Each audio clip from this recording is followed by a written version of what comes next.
Ir.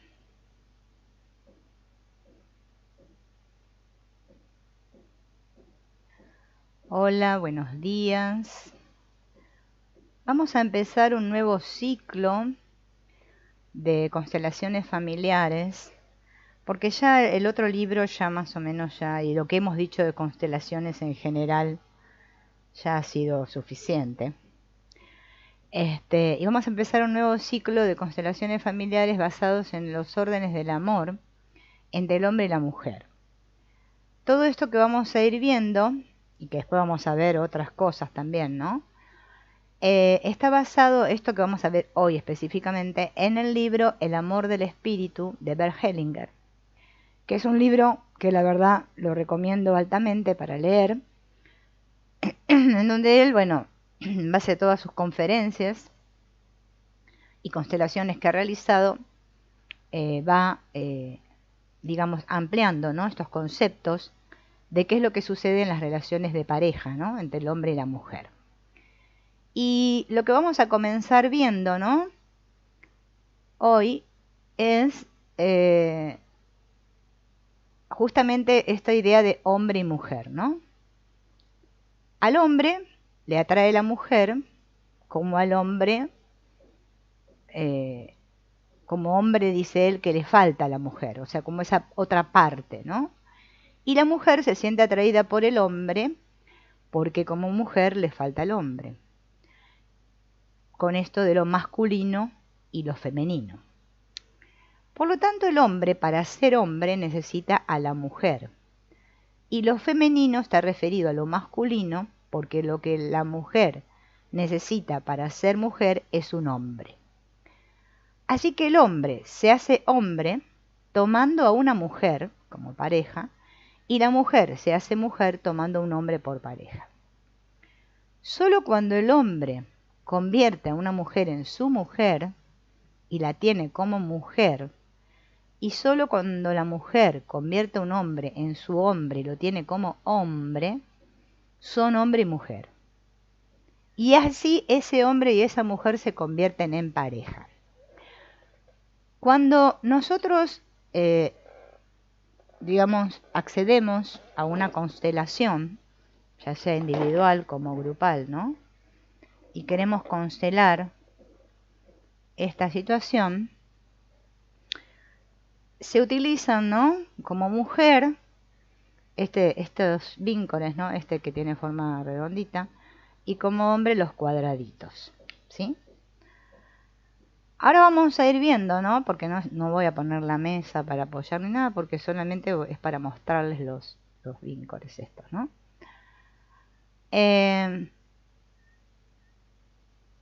Entonces, para que haya orden, ¿sí?, en el amor entre el hombre y la mujer, es necesario que el hombre quiera a la mujer como mujer, no como madre de sus hijos, ni como la amiga, ni como la hermana, ni como nada, como mujer, y que la mujer quiera al hombre como hombre. Así se da el orden en la pareja. En cambio, cuando en una relación de pareja el hombre y la mujer se quieren por otros motivos, como puede ser, por ejemplo, ¿no?, dice Hellinger, para divertirse, o sea, me voy a conseguir un hombre para divertirme, o sea, no lo respeto, ¿sí?, no lo estoy respetando, no lo veo como hombre. O otro motivo puede ser para asegurarme el sustento. Bueno, me caso y me busco un hombre que me mantenga. O quiero tener un alguien culto a mi lado, ¿sí?, o que sea de mi misma religión. O lo quiero conquistar. O lo quiero mejorar. Como mujer quiero mejorar a este hombre. O el hombre quiere mejorar o salvar a la mujer, ¿no? Parece ser que lo estoy queriendo como padre o como madre para mis hijos. Y todo eso dice Hellinger que está edificado sobre arena. Y ya la manzana lleva un gusano. Gusano la manzana, no sé si les suena. Se pudre la pareja. No hay pareja. Para que la pareja se sostenga, el hombre tiene que ver a la mujer como mujer y la mujer al hombre como hombre. Esa es la condición, digamos, sine qua non, que no tiene otra manera. Es la única manera en que haya orden, si no, la pareja no se sostiene. Bien. En un segundo lugar, los órdenes del amor entre el hombre y la mujer comprenden que juntos, el hombre y la mujer se hallan orientados a un tercero, y que lo masculino y lo femenino que le es inherente alcanza su plenitud en un hijo.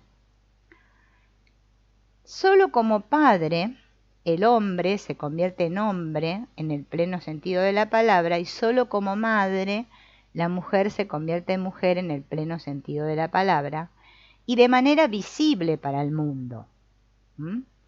A pesar de todo, es cierto que su amor como padre para el hijo tan solo continúa y corona su amor como pareja, ya que su amor como pareja precede a su amor como padre. Por eso, en una relación de pareja, por más, o sea, cuando tienen hijos, siempre, vamos a imaginar que esta pareja tuvo un hijo, ¿no? Una hija, vamos a suponer. La pareja está antes que la hija. Primero está el amor de la pareja y después los hijos. Fíjense en que en las relaciones a veces no pasa así. Hacemos prevalecer la relación con los hijos antes que la pareja. Dice, por lo tanto, si su amor como pareja fluye de todo corazón, o sea que si el amor de esta pareja fluye bien, hay verdadero amor, su amor fluirá hacia sus hijos, o sea, como padres hacia su hijo. Si su amor como pareja se marchita, también se marchita su amor como padres para el hijo. Cualquier rasgo que el hombre y la mujer admiran y aman en ellos mismos y en su pareja, también lo admiran y lo aman en su hijo. Y todo lo que la pareja, o sea, como mujer u hombre, ¿no?, les irrita en ellos mismos y en su pareja, también les irrita y les molesta en su hijo. ¿Bien? Por lo tanto, todo respeto y amor y apoyo que los padres logren hacia el otro en la relación de pareja es un logro para el hijo. Y todo aquello que en términos de respeto, amor y apoyo malogren en su relación de pareja, también lo malogran para el hijo. En cambio, cuando su amor como padres hacia el hijo continúa y corona su amor mutuo, su hijo se siente bien visto, y se siente visto, tomado, respetado y amado por ambos padres. Y se siente en orden y se siente bueno. Por eso fíjense en que la mayoría de nosotros tenemos este problema, que no nos sentimos buenos, y que estamos caóticos internamente, de acuerdo a cómo haya sido la relación de pareja de nuestros padres, ¿no? Bien. Cuenta Hellinger en este libro que se llama El amor del espíritu, que fue una pareja a un terapeuta en busca de ayuda, diciéndole que todas las noches se esforzaban al máximo para cumplir con su responsabilidad para reproducirse, ¿no?, para reproducir la especie humana y conservarla. Pero, ¿no?, que a pesar de tanto afán, no podían tener un hijo. Y se preguntaba a esta pareja qué habían hecho mal y qué les faltaba por aprender y por hacer, que no podían tener un hijo. Entonces el terapeuta les explicó que únicamente debían escucharle en silencio y después, sin pronunciar palabra, tenían que ir a su casa inmediatamente. Ellos asintieron y les dijo: cada noche ustedes se esfuerzan al máximo en cumplir con su responsabilidad para la conservación de la especie. Pero a pesar de todo afán, hasta ahora no han podido cumplir tan sublime misión. ¿Por qué simplemente no le dan rienda suelta a su pasión? Y los echó de la consulta. Ellos se levantaron, fueron corriendo a su casa, ¿no? Y en plena pasión, ¿no? Se amaron con placer y pasión, y al cabo de 15 días la mujer estaba embarazada. ¿Mm? Bien. Vamos a hablar de la consumación. Dice Hellinger, ¿sí?, que ese miedo de llamar por su nombre a lo más íntimo que puede tener una pareja, ¿no?, que es la relación sexual, la relación íntima, y de quererlo como primero y más inmediato, está relacionado con el hecho de que en nuestra cultura la consumación del amor entre el hombre y la mujer a muchos les parece algo indigno e indecente. No obstante, es el acto humano más grande, la intimidad entre el hombre y la mujer, ¿no?, el acto sexual. Ningún otro ser humano se halla más en concordancia con el orden y la plenitud de la vida, y ningún acto como este nos obliga más extensamente para el todo del mundo. Ningún otro quehacer humano tiene consecuencias más graves ni riesgos más abundantes, exigiéndonos incluso lo último, haciéndonos conscientes y sabios y humanos y grandes, como cuando un hombre toma y conoce a una mujer con amor y una mujer toma y conoce a un hombre con amor. A su lado, cualquier otro acto humano no parece más que preparativo y ayuda o consecuencia, quizás añadidura, o por lo contrario escasez y compensación. La consumación del amor entre hombre y mujer es nuestro hacer más humilde, más humilde. En ninguna otra parte nos descubrimos tanto, revelando indefenso nuestro punto más vulnerable, y no hay nada que protejamos con tan profundo pudor que el lugar en el que el hombre y una mujer amorosamente se encuentran, revelando y confiándose lo más íntimo. Y la consumación del amor entre hombre y mujer es nuestro quehacer más valiente. Cuando el hombre y la mujer se unen para el resto de sus vidas, ya están encarando el final, viendo su límite y encontrando su medida, aunque todavía se hallen al principio y antes de llegar a la plenitud.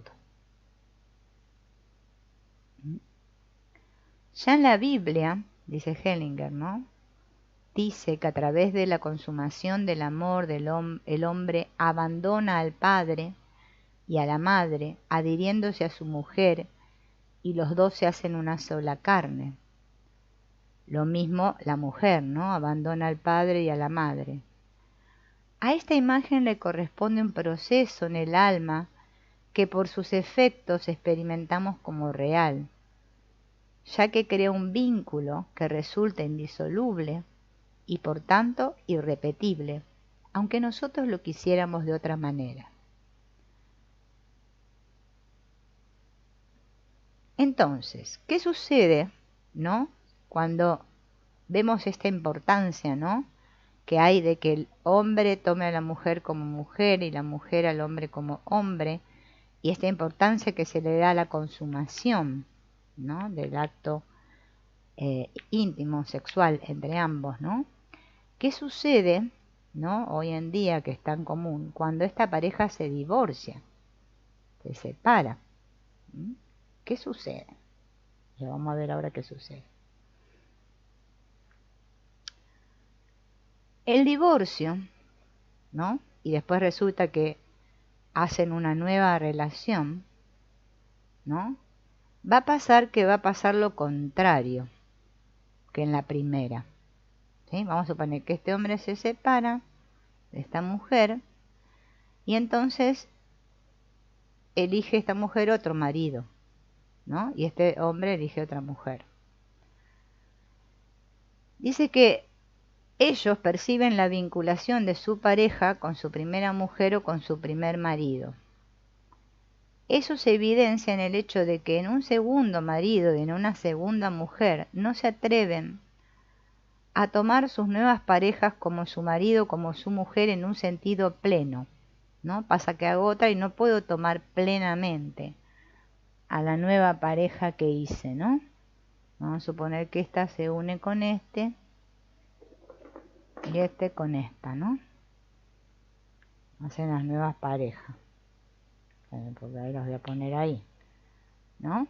Este forma una nueva pareja con este y este con esta. Se divorciaron, pero no se pueden tomar plenamente, como lo hicieron cuando se juntaron entre ellos, ¿sí? Ni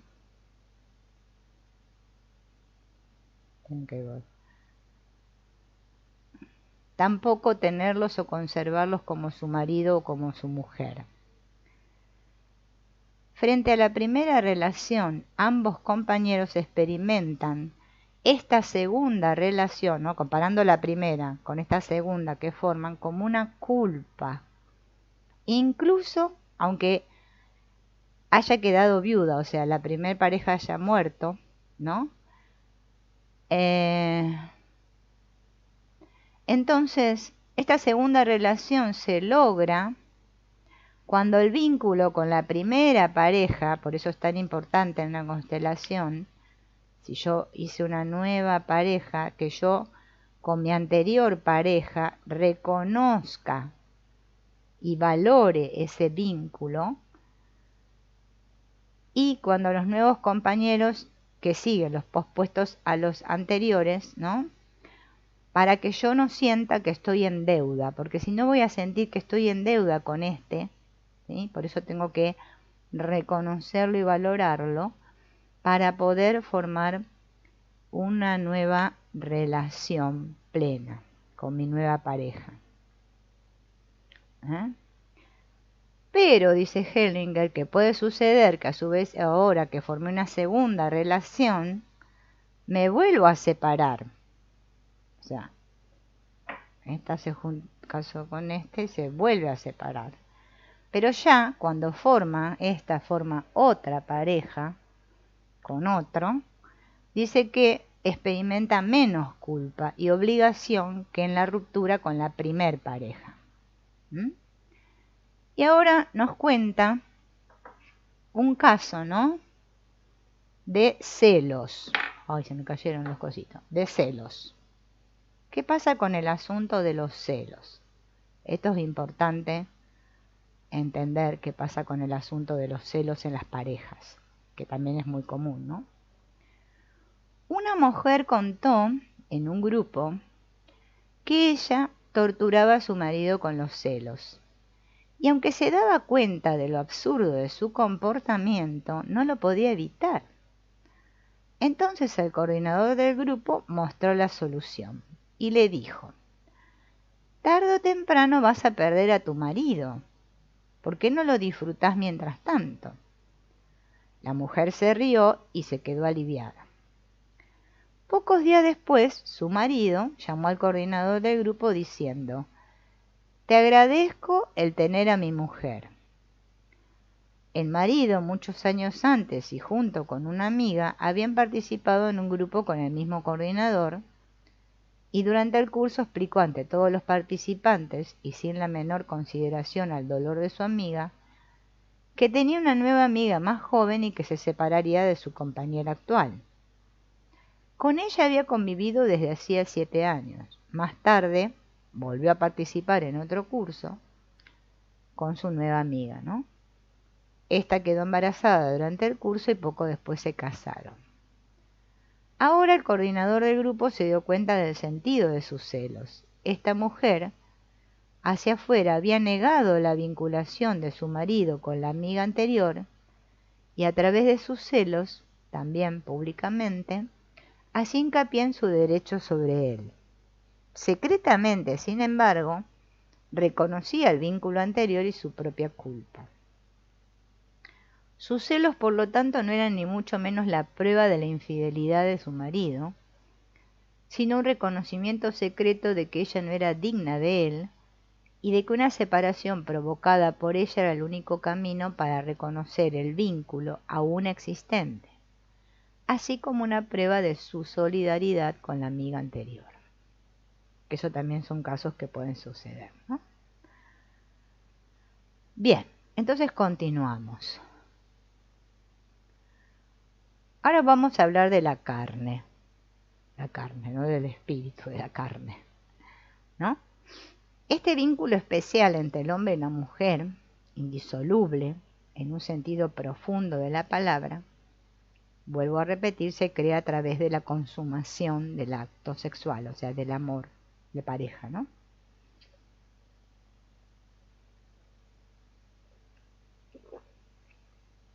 Solo ese acto convierte al hombre y a la mujer en pareja, y solo eso también convierte a la pareja en padres, ¿sí? O sea, si esta pareja se unen y quieren ser simples amiguitos, compañeros, no se llama pareja, se llama que son compañeros. O sea, si no hay acto sexual, no hay nada. Bien. Un amor únicamente espiritual no es suficiente. Ni tampoco el reconocimiento público o sea, que se casen para aparentar, digamos. No, tampoco. Entonces, si esta consumación se menoscaba, ¿no?, porque el hombre o la mujer, antes de la relación, vamos a suponer que se esterilizaron, tampoco se crea ningún vínculo, aunque ambos lo quieran. Lo mismo ocurre en una relación platónica que ambos aceptan sin el riesgo de la consumación. Tales relaciones mantienen su carácter no vinculante, y para los dos, al separarse, no sienten ninguna obligación ni culpa porque no hubo acto vinculante. La culpa la sentimos cuando hubo un acto vinculante. Si la consumación del amor se menoscaba posteriormente, por ejemplo, a través de un aborto voluntario, se da una ruptura en la relación aunque el vínculo permanezca, ¿sí? Por eso cuando hay abortos, ¿no?, por más que los dos estén de acuerdo, siempre es muy común que después las parejas se separen. Si el hombre y la mujer quieren seguir juntos a pesar de todo, tienen que decidirse nuevamente el uno por el otro y vivir juntos como si fuera su segunda relación, ya que la primera ha terminado, ¿no?, después de un aborto, estamos hablando. En la consumación del amor se muestra la superioridad de la carne sobre el espíritu, su veracidad y su grandeza. Sin duda, a veces nos vemos tentados de desdeñar la carne en comparación con el espíritu, como si aquello que se realiza por instinto y necesidad, por anhelo y amor, fuera menos que aquello que la razón y la voluntad moral nos imponen. Pero lo instintivo demuestra su sabiduría y fuerza allí donde lo razonable y lo moral topan con sus límites y fallan, ya que a través del instinto actúa un espíritu superior y un sentido más profundo ante los que nuestra razón y nuestro querer ético retroceden y huyen. Por ejemplo, cuando un niño cae al agua y un hombre salta detrás de él para salvarlo, seguramente no lo hace ni por un pensamiento razonable ni por una voluntad moral, lo hace por instinto. Pero por eso será menos correcto y valiente y bueno, porque lo hizo por instinto, porque vieron que hay todo un tema, que la gente cree que el acto sexual es meramente instintivo. O cuando un pájaro canta ante su hembra y se aparean, construyen un nido, incuban y tienen polluelos. ¿Es menos maravilloso solo porque se hace por instinto? Bien, esto también hay una una confusión, ¿no? Porque nosotros, como nos creemos una supremacía, porque tenemos conciencia, los humanos, con respecto a los animales, decimos que los animales son instintivos. Y nosotros queremos negar eso, ¿no? Esa parte nuestra de la carne, la vemos como mala. Una relación de pareja se desenvuelve como un concierto barroco. En lo alto suena una gran variedad de bellísimas melodías y de fondo un bajo continuo que dirige y lleva las melodías dándoles peso y cuerpo. En la relación de pareja el bajo continuo dice así: te tomo, te tomo, te tomo. Te tomo como mi hombre y me doy como tu mujer. Me doy como tu hombre y te tomo como mi mujer. Te tomo y me doy con amor. Así es. Bien. Después nos preguntamos por qué hoy en día hay tantas separaciones, ¿no? Y después andamos buscando videos por ahí, que cómo hacer para que la pareja vuelva. Bueno, ya vamos entendiendo, ¿no? Con todo esto. Entonces, para que una relación de pareja entre un hombre y una mujer cumpla lo que promete, el hombre tiene que ser hombre y seguir siéndolo. Y la mujer tiene que ser mujer y seguir siéndolo.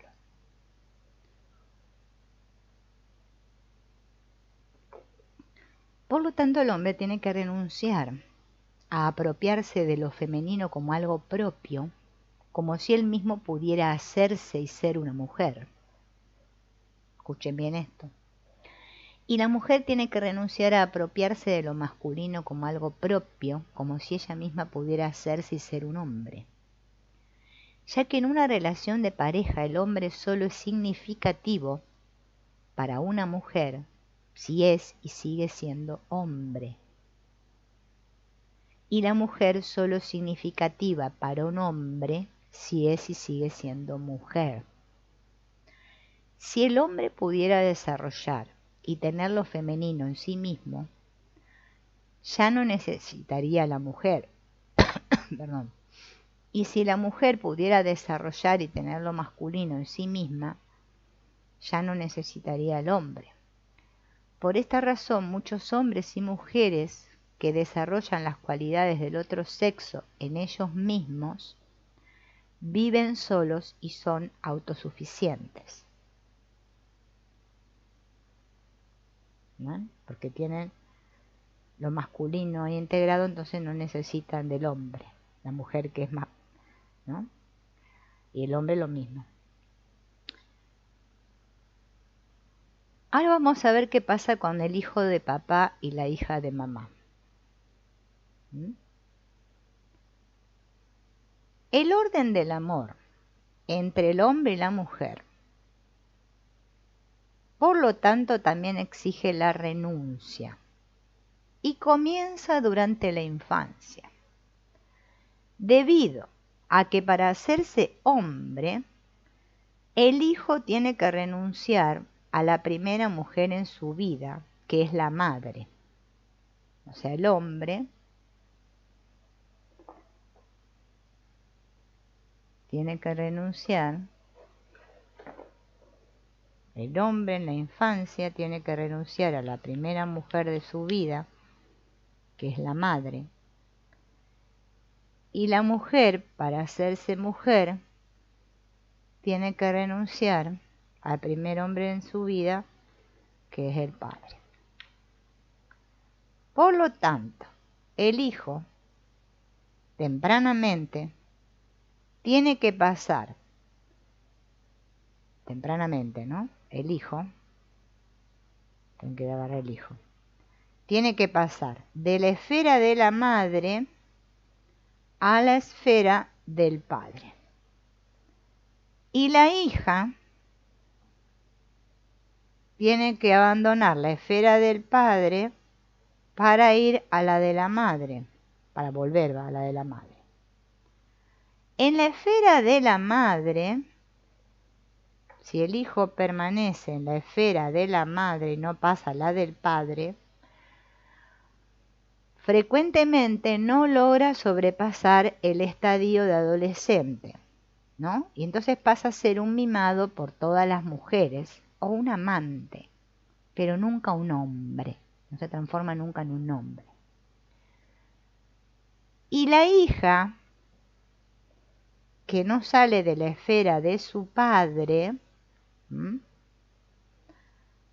no llega a ser más que una chica o una querida, pero nunca se siente mujer, porque nunca soltó la esfera del padre, o sea, salió de la esfera del padre. Bien. Entonces, cuando alguien que es el hijo de la madre se casa con la hija del padre, vamos a suponer que este, que es hijo de la madre, se casa con esta, que es hija del padre, ¿no? El hombre, frecuentemente, en lugar de buscar una mujer, busca una madre, o sea, busca a alguien que sustituya a su madre, encontrándola en un amante, por ejemplo. Y la mujer, que está justamente, ¿no?, en la esfera del padre, busca a una persona que sustituya a su padre, entonces busca un padre y lo encuentra en un amante. En cambio, cuando el hijo del padre, si este es hijo del padre, se casa con la hija de la madre, o sea, cuando pasa así, ¿ven? Tienen más posibilidades de formar una pareja estable. Las parejas estables son cuando el hijo es hijo del padre y la hija es hija de la madre.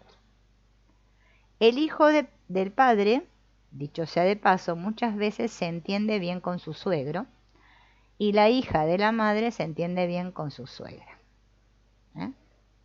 Son como ahí símbolos para tener en cuenta, ¿no?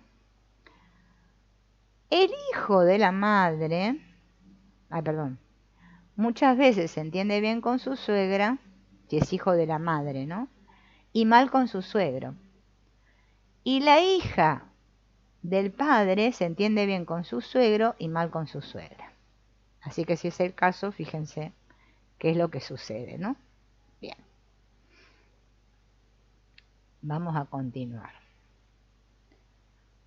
Entonces, ahora vamos a hablar del famoso ánima y animus. Ánima, animus, que ya esos términos son de Carl Jung, el psicólogo Carl Jung. No sé si los conocen, pero son muy conocidos, ánima y animus.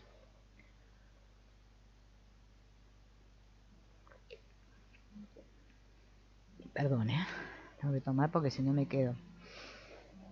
Si el hijo, vamos a hacer de vuelta, el hijo permanece en la esfera de su madre, ¿qué va a pasar con este hijo, que es el hijo de mamá? Que lo femenino va a inundar su alma. Eso le va a impedir tomar a su padre, o sea, no va a poder tomar a su padre, y eso va a hacer que lo masculino quede limitado en él. Entonces, cuando la hija, vamos ahora a la hija, permanece en la esfera del padre, lo masculino inunda su alma, impidiéndole tomar a su madre y limitando lo femenino que le sería propio. ¿Bien? Carl Jung define lo femenino en el alma del hombre como el ánima, y lo masculino en el alma de la mujer como el animus. El hombre desarrolla su ánima, desarrolla su ánima con la madre Y el ánima se desarrolla con más fuerza si el hijo sigue permaneciendo en la esfera de la madre. Pero, curiosamente, muestra menos comprensión y sensibilidad hacia las mujeres y no puede ser bien acogido, ni por mujeres ni por hombres. Ahora, ¿qué pasa? En el alma de la mujer, el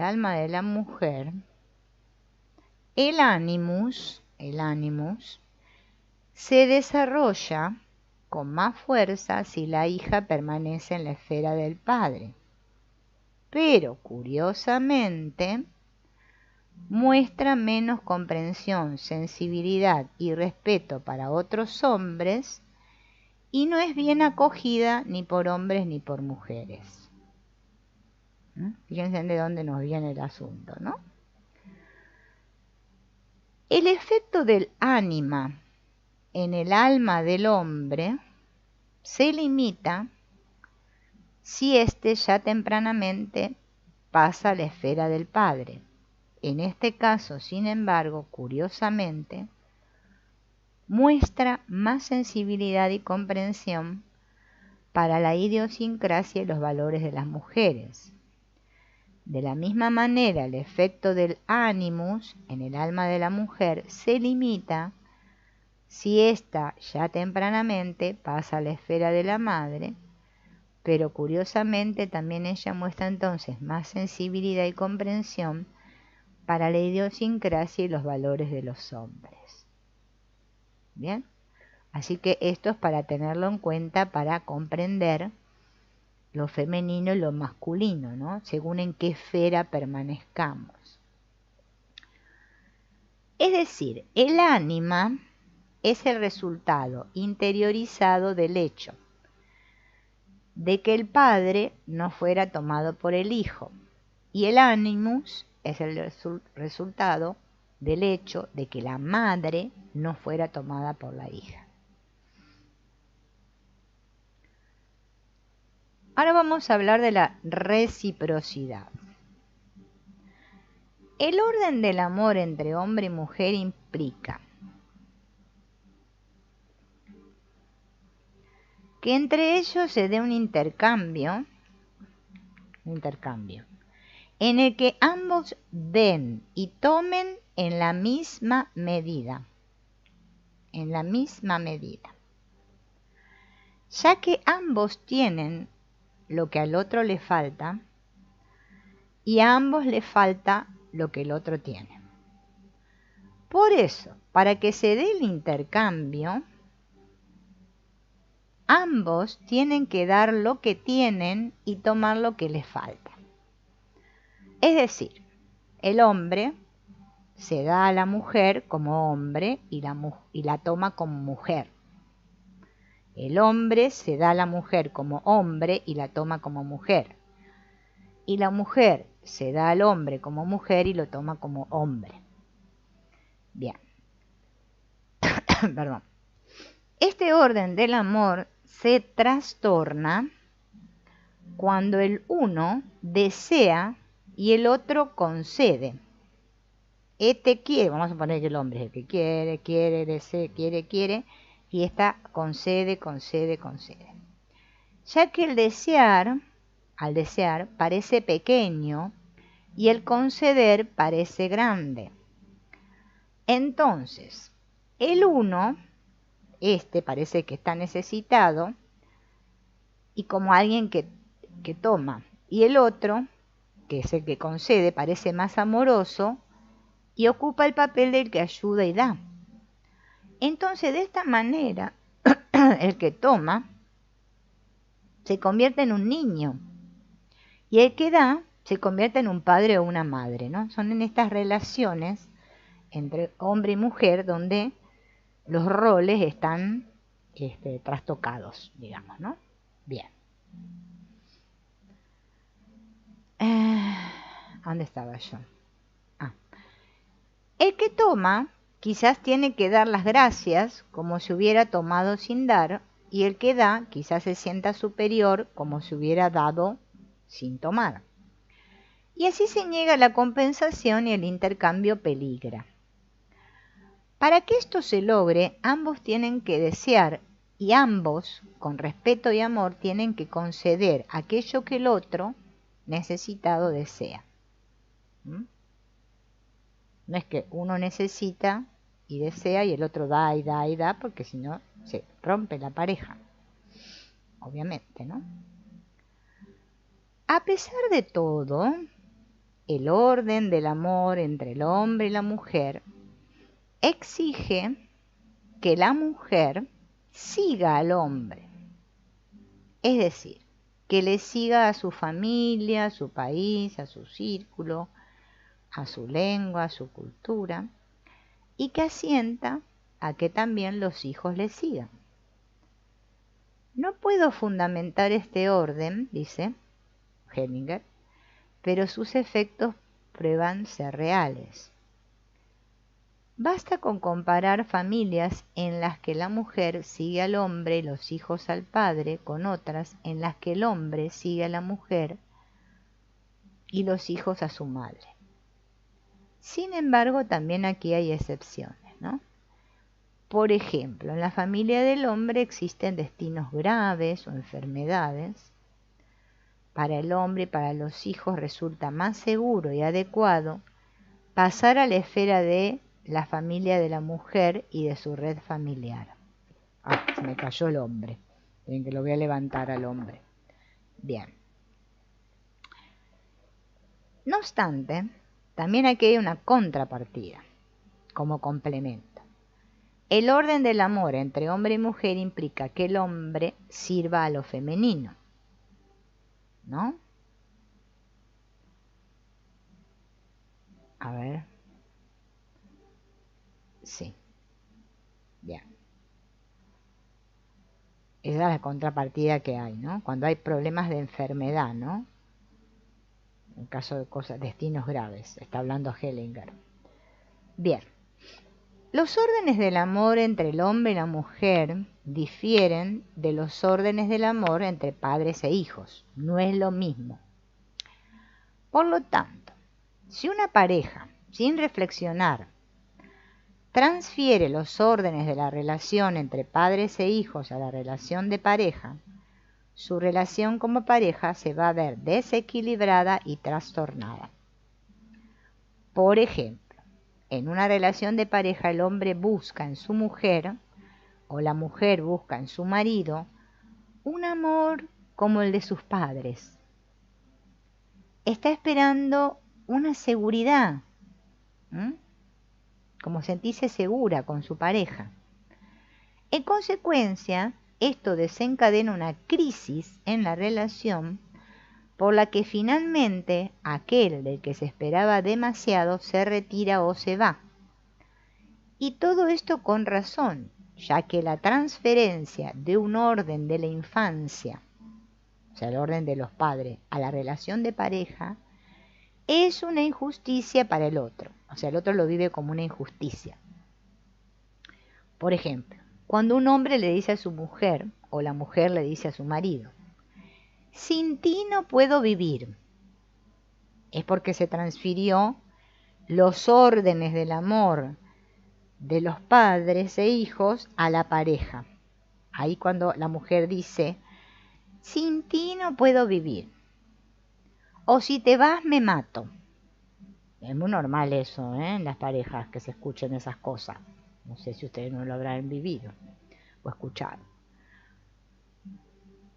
Entonces el otro tiene que marcharse, ya que esta exigencia exagerada resulta inadmisible e intolerable entre personas adultas que se mueven a un mismo nivel. En cambio, si un niño les dice esto a sus padres, está bien, ya que el niño realmente no puede vivir sin sus padres, pero un adulto sí.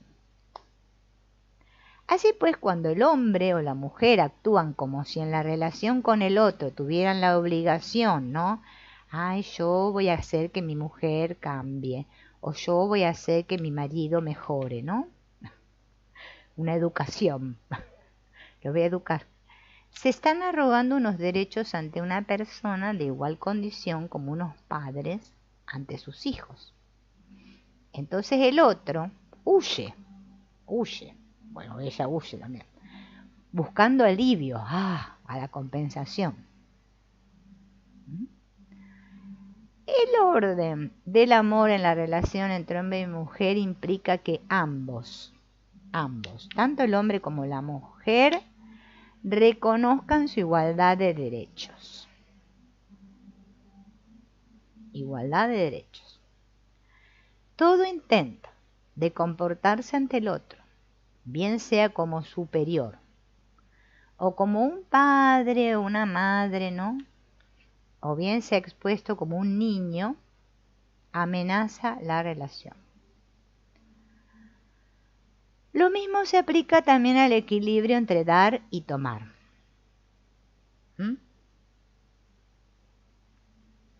Entre dar y tomar. En la relación del hijo con sus padres, los padres dan y los hijos toman. Eso es como debe ser. Si los hijos quieren compensar, el desequilibrio entre dar y tomar entre los padres va a fracasar. Los hijos no pueden dar, solo pueden tomar en relación a sus padres. Por lo tanto, los hijos siempre estarán en deuda con sus padres y cuanto menos logren establecer este equilibrio, tanto más estrecha será su unión con los padres. Pero la misma deuda que les ata a los padres también les impulsa a salir de casa, dado que desean probar sus capacidades y conseguir una descarga mediante su propia actividad. Así pues, el hombre le da a la mujer o la mujer le da al hombre, de la manera en que unos padres les dan a sus hijos, por ejemplo, cuando uno de los dos le financia los estudios al otro. Aquel que tanto recibió de su pareja ya no puede estar a un mismo nivel con ella. En consecuencia, aunque le deba la gratitud, por regla general la dejará en cuanto haya finalizado sus estudios.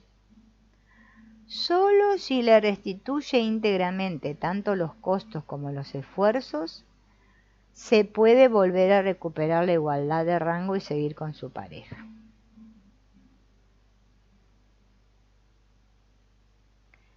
En el sexo, aunque se diferencien en aquello que tanto el uno como el otro puedan dar o tomar, el hombre y la mujer se hallan a un mismo nivel y el intercambio de su amor como hombre y mujer se logra y continúa si su dar y tomar también en otros ámbitos se compensa y se complementa tanto en lo bueno como en lo malo.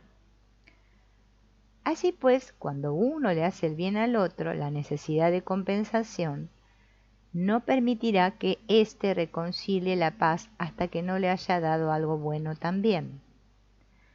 Pero como le ama, por precaución le da algo más de lo positivo que la mera compensación exigiría. Así, el otro se siente presionado y también él, puesto que ama, da algo más de lo bueno que la mera compensación exigiría. Y de esta manera el intercambio positivo aumenta, pero solo si entre tanto una y otra vez se consigue la compensación para luego dar comienzo a una nueva vuelta del intercambio. Si no se logra la compensación, el intercambio se acaba, ya que quien toma sin ofrecer pronto no tendrá a nadie a quien dar, y quien da sin tomar pronto ya no encontrará a nadie que quiera recibir nada de él. Asimismo, cuando uno le da al otro más de lo que éste pueda o quiera compensar, o cuando uno quiere más de lo que el otro pueda o quiera dar, el intercambio termina. Por lo tanto, la medida del que da tiene que ajustarse a la medida del que toma, y la medida del que toma tiene que ajustarse a la medida del que da. Eso también significa que de antemano existe una medida para el intercambio que le marca un límite. No obstante, donde queremos que una relación de pareja se logre, también necesitamos la compensación negativa. Cuando el uno comete algo que necesariamente tiene que doler y herir al otro, también la víctima tiene que hacerle al perpetrador algo que le duela de manera similar y que le pida un sacrificio similar. Si la víctima se considera demasiado noble para ser mala, no puede darse ninguna compensación y la relación peligra. Así, por ejemplo, cuando uno de los compañeros fue infiel y el otro se obstina en la inocencia, su pareja ya no puede ponerse a un mismo nivel con él. En cambio, si él también logra una compensación negativa, ambos pueden reanudar la relación. Solo que la víctima, si ama al perpetrador, no debería devolverle el daño en la misma dimensión, porque así ya no se deberían nada. Tampoco, por ser consciente de su propia inocencia, debe hacerle más daño. Vieron que es en las parejas, vos me metiste los cuernos, ahora yo te la voy a hacer peor, ¿no? Ya que de esa manera, el otro, por su parte, tendría el derecho de enfadarse nuevamente. Tiene que hacerle un poco menos de daño. De esta forma, se cumple tanto con la justicia como con el amor, y el intercambio positivo se puede retomar y continuar. Sin embargo, cuando tanto la víctima como el perpetrador se hacen cada vez más daño, ambos están tratando lo malo como si fuera algo bueno y el intercambio negativo aumenta. También este tipo de intercambio vincula a la pareja, pero para la desdicha. Así también es posible determinar la calidad de una relación de pareja por el hecho de si el intercambio se realiza más bien a un nivel positivo o negativo, y por cuál es la cuantía de lo bueno o lo malo que se intercambia. Con esto acabo de indicar una posibilidad de restablecer y hacer feliz una relación de pareja. Del intercambio negativo se cambia al intercambio positivo, aumentándolo luego con amor. Fíjense en cuántas cosas, ¿no?, que hay para mirar en los asuntos de la pareja, ¿no?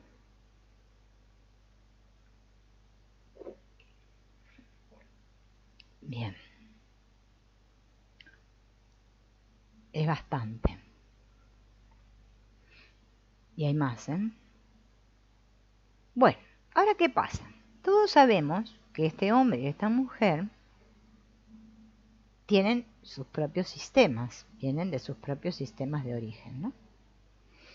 Diferentes patrones, diferentes modelos para la relación de pareja. Para que su relación se logre, el hombre y la mujer tienen que examinar los modelos que les vienen dados por sus padres, desprendiéndose de esos patrones antiguos, y encontrando nuevos patrones para su nueva pareja. Muchas veces se topan con sentimientos de inocencia y de culpa, ya que adoptando los patrones que les vienen dados, aunque sean malos, ellos se sienten inocentes, y abandonando los patrones negativos, aunque los nuevos sean mejores, ellos se sienten culpables.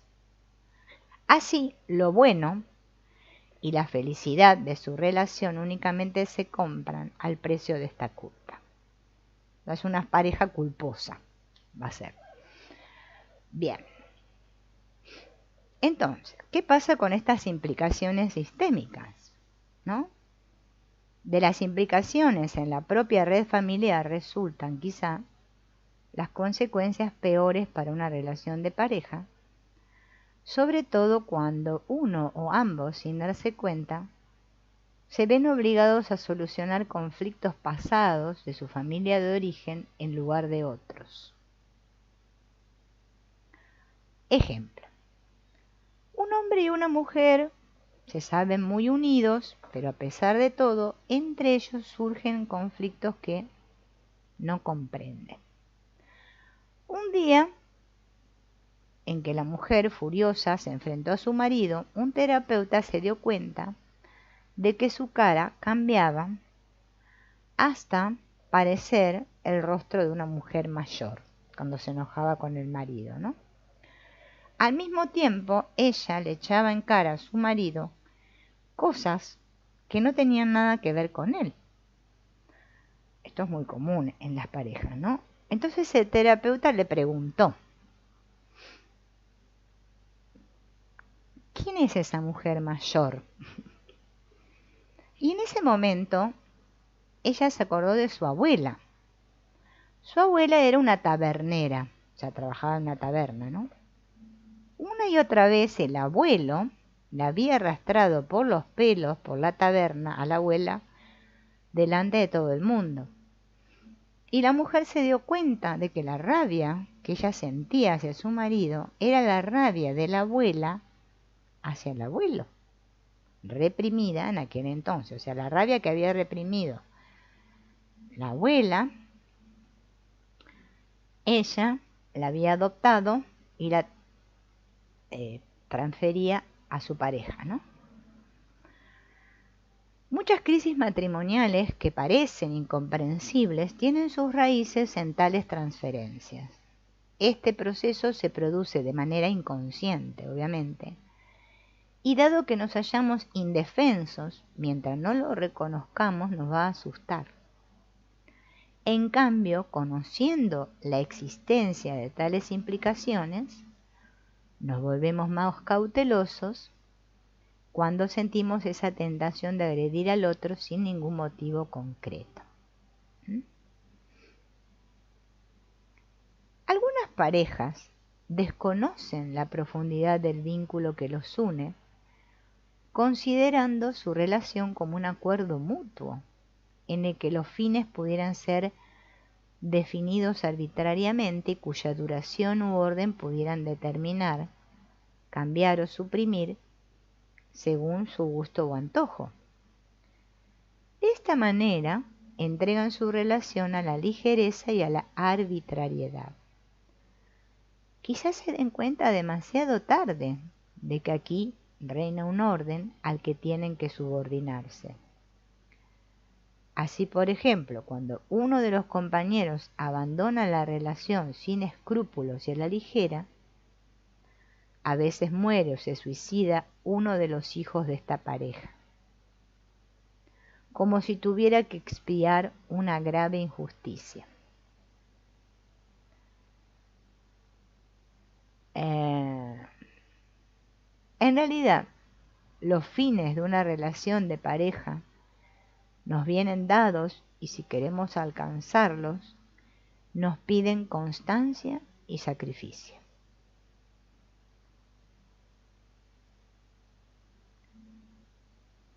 Cuando un hombre toma por mujer a una mujer, cuando un hombre, me volví otra vez al hombre y a la mujer, un hombre toma por mujer a una mujer, a través de ella el hombre se convierte en hombre.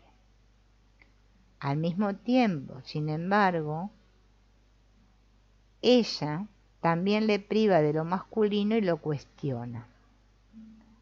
Y así en el matrimonio el hombre también se hace menos hombre. ¿Vieron esas mujeres que no tratan, no respetan al hombre? Esto es al hombre como hombre, ¿no? Entonces el hombre se hace menos. En el matrimonio, el hombre entonces se siente menos hombre. Y cuando la mujer toma por marido a un hombre, a través de él se convierte en mujer. Al mismo tiempo, sin embargo, si él le priva de lo femenino y lo cuestiona, ella se va a hacer menos mujer en el matrimonio. En consecuencia, para que la relación mantenga su tensión, el hombre tiene que renovar lo masculino con otros hombres y la mujer tiene que renovar lo femenino con otras mujeres. A pesar de todo, el hombre pierde su identidad como hombre en la relación con la mujer y la mujer pierde su identidad como mujer en la relación con el hombre, ya que el hombre y la mujer son diferentes en todos los sentidos. Nada de que solo se trata de pequeñas diferencias. Casi todo difiere en el hombre y la mujer. Ahora bien, aunque las maneras masculinas y femeninas de ver el mundo, de sentir, de reaccionar, sean tan diferentes, ambas constituyen formas de realización humana completamente válidas. Ambos, el hombre y la mujer, tienen que reconocer este hecho.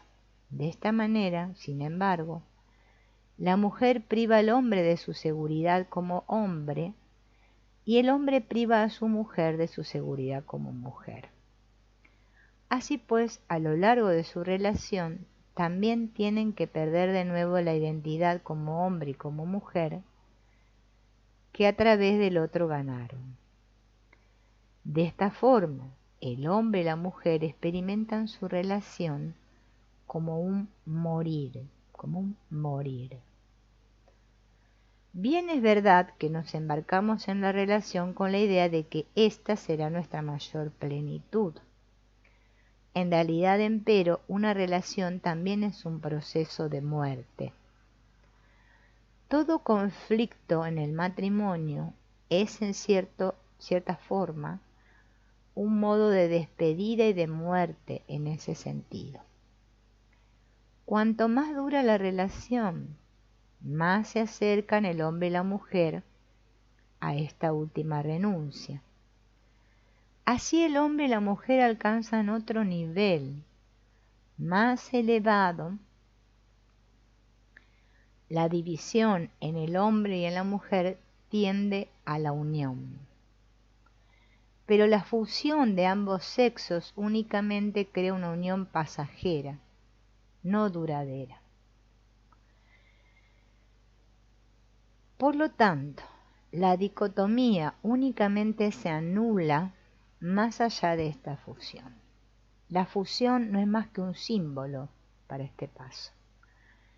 La unión real se da con la muerte.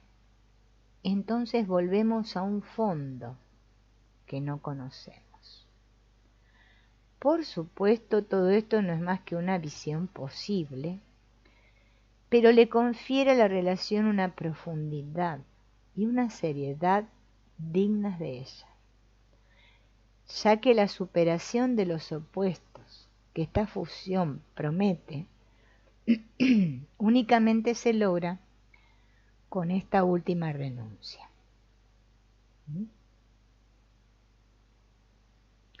Y ahora él habla acá del fondo último, ¿no? Voy a tomar un poco de agua porque si no puedo seguir.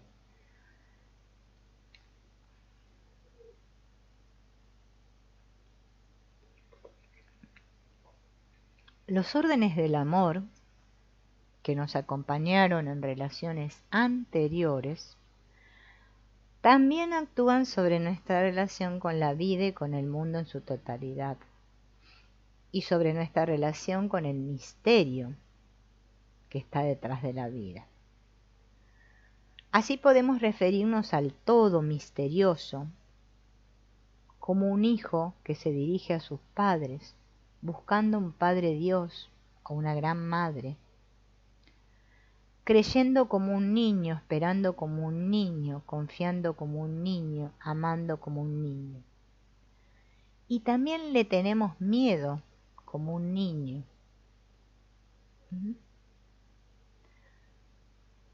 O nos referimos al todo misterioso como a nuestros antepasados y a la red familiar, por una parte, como que nos creemos consanguíneos, ¿no?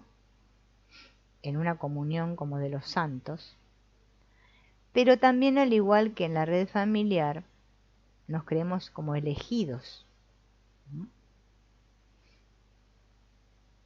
O nos comportamos hacia el todo misterioso como si nos encontráramos en un grupo de iguales,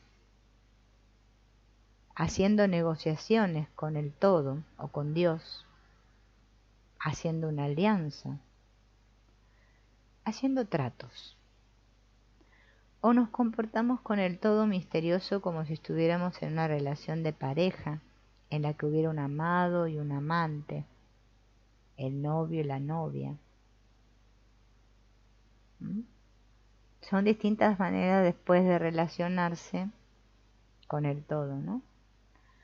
O nos comportamos con el todo como padre con su hijo, diciéndole, fíjate Dios, lo que hiciste mal, tendrías que hacerlo mejor, cuestionando su obra. ¿Mm? O nos referimos al misterio de este mundo y dejamos atrás los órdenes del amor que conocemos, abandonándonos al olvido, como si ya estuviéramos en el mar y todos los ríos hubieran alcanzado su fin,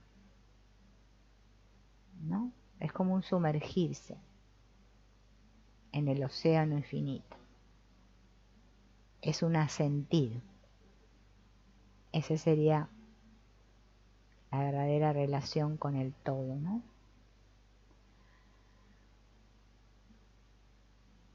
Bien. Bueno, hasta aquí hemos visto toda esta parte de la relación de pareja entre hombre y mujer. Y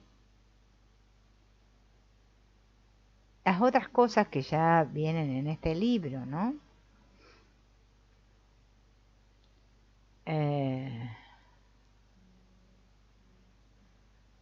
Que ya más o menos lo que vimos en el otro, ¿no?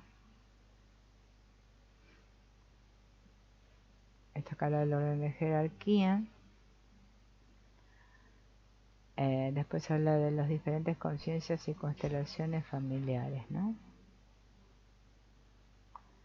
Acá esto lo vamos a ver en la próxima, porque vamos a hablar de la pareja, o sea, del hombre y la mujer, pero visto desde las diferentes conciencias, ¿sí?